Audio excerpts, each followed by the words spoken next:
مشاهدينا الاعزاء بكم في اخر مراسله من ملعب الخليفه لاحتضن مباراه المنتخب الوطني امام المنتخب الكرواتي، اخر مباراه للمنتخب الوطني في مونديال استثنائي وانجاز استثنائي لاسود الاطلس. شكرا لوليد الركراكي، شكرا للاعبين، شكرا للطاقم التقني، وشكرا كذلك لدوله قطر على ما رتبته وعلى ما قدمته للعالم كنسخه استثنائيه في هذا المونديال الذي ينظم لأول مرة في دولة عربية.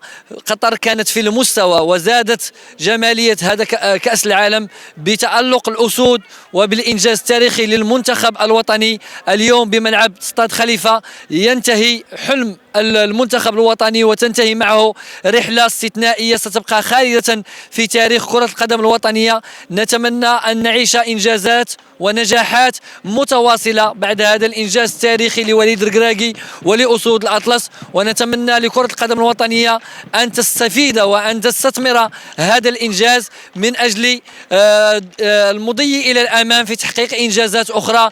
المنتخب الوطني والجماهير المغربية كانت في الموعد في هذه النسخة الاستثنائية.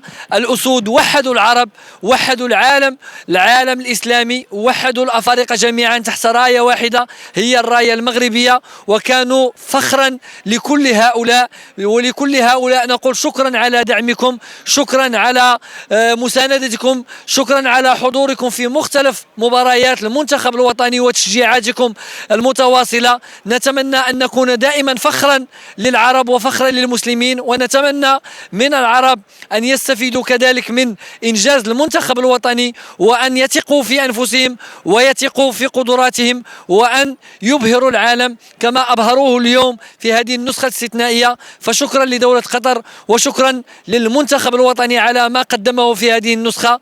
إلى هنا تنتهي تغطيتنا لهذا الحدث العالمي. بعد انتهاء رحلة الأسود نكون قد أنهينا تغطيتنا الخاصة لإنجاز تاريخي للمنتخب الوطني. غدا سنكون إن شاء الله حاضرين في نهائي كأس العالم، وستكون آخر محطة في تغطيتنا الإعلامية لهذا الحدث الاستثنائي. نشكركم في سبور 1 على دعمكم ومساندتكم، ونتمنى كل التوفيق للمنتخب الوطني. محطة مقبلة ستكون هامة هي محطة كأس إفريقيا، سيكون على المنتخب الوطني أن يتوج باللقب بعد هذا الإنجاز التاريخي في كأس العالم. كل الأنظار ستتجه إلى المغرب في كأس إفريقيا، وبعدها إن شاء الله في باقي التظاهرات. كل الدعم وكل التوفيق لأسود الأطلس، وتحياتي من قطر. الخير.